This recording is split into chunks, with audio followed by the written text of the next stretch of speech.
Hello. We're in the next part, so please go and gauge your bearings and checking out part 1. I shall get to the point ultimately. I pray the Lord will enable me to finish it while the sun is still out. Gamontle. Hi, Bane, that doesn't happen. I mean, so anyway.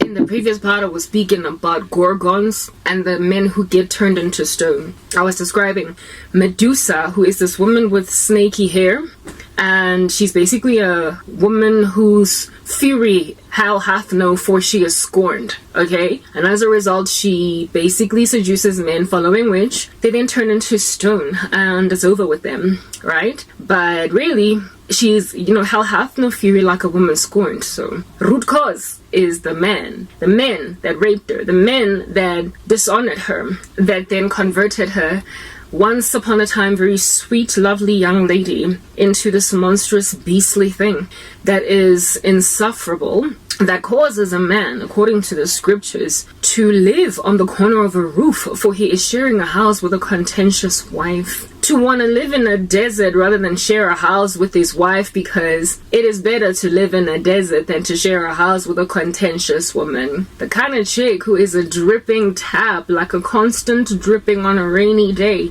So too is it to share a house with a contentious woman.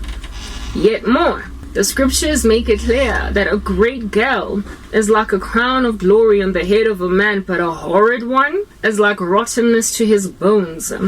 According to the Proverbs, there is a lady that is absolutely menacing, for she has no self-respect or control.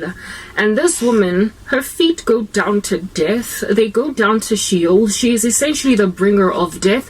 She might as well be a Grim Reaper, because she's just this like gorgonic rando. I want to come and read you that whole proverb. I hope to find it. Is it 7? It is 7. Well, it's actually 6, but yeah, no, let's just talk about 7. Proverb 7. There is this random female there that's very unsavory, and this female converts men into menacing beasts. Now, the opposite is true. Such a bad woman rots a man's bones, but an irresponsible patriarchy creates out of a country a matriarchy of which has never been intended by God to be running the show, and so there will be calamity. Women are super emotional, they're entirely competitive. As a result, stop doing that door behind me. As a result of their competitiveness, there is no order when they're the only ones running the show. So before I get into Proverbs 7, I'm looking at the time over there, because I have to be within 10 minutes every chat session, right? Adam and Eve fell. We all know that. That's why we have problems, right? After they fell, God judged Eve in this capacity. I shall highlight the Eve judgment. He said, from now on, you will, yes, have children with difficulty. Childbirth will be horrific. But also, from now on, your desire will be for your husband. You would imagine that is not such a bad thing. I mean, why not desire my man? He's my man, after all. But that's just the thing. When the judgment of Adam is, you will then, from now on, try to lord it over your wife with an iron fist. We are dealing with a dude who is a psychological manipulator, a reverse psychology, a gaslighter of the woman, who refuses to give her affection, to deal with her. So he handles her by putting down his iron fist, in acting aloof, cool, and removed from this woman's strong desire for him. The end result is a woman who is unloved. It is written in the Proverbs that the earth cannot bear up under an unloved woman who gets married. So umfazi onganikezwi uthando, a woman that does not get given enough love from her husband, who she has been cursed to desire greatly, then literally is entered into some kind of a Hunger Games arena for love. Now, a Hunger Games arena is this place with a small little amount of food or whatever, and you will fight for it unto death.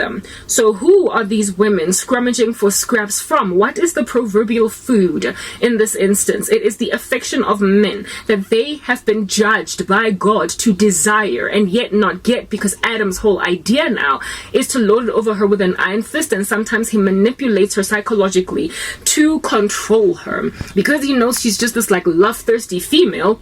He will then withhold from her love, give her scraps of it in exchange for grand provision by this woman, as in, bend over backwards, make like a dog, scratch your face and pull your hairs out, just to please a man that only walks half a footstep after you've done a mile on his behalf.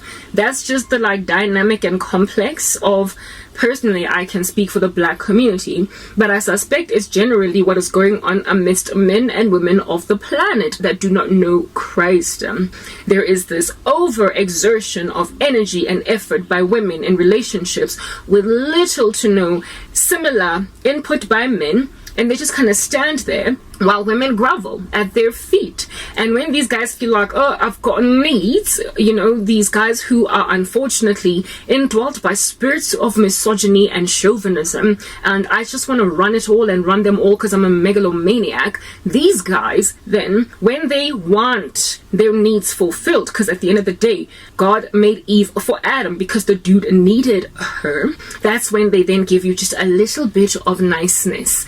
Following which this woman then feels like, he gave me niceness, and so she ends up licking him, salivating at him, eating him kaspiti, when you are famished and then somebody drops food on your table, how you eat like kaspita paraffin. Yeah, they eat like that. Mara motho teng o go file like borotho ba skokotwane no gale boleng dry.